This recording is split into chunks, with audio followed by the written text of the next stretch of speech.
அப்பா வந்துட்டாங்க பாரு. ஓடு ஓடு அதானே ஓடு ஓடு.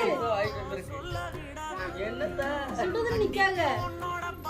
என்ன எத்தனை கவரு ஃப்ரீயா இருக்கல, அதான் அவளுக்கு கடை சாப்பாடு பிரியாணி சாமான். திடீர்னு பிரியாணி சாமா என்ன பிரியாணி? எப்பவும் நீங்க ஆசைப்படுவீங்கல்ல அந்த பிரியாணி தான். தீபா நினைச்சே.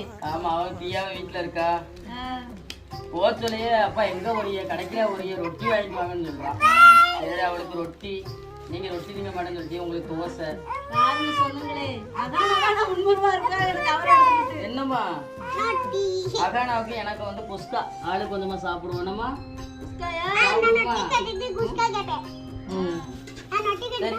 பிள்ளைகளுக்கு சாப்பாடு வச்சு கொடு, சாப்பிட்டுட்டு பிரியாணிக்கான வேலையில பார்ப்போம்.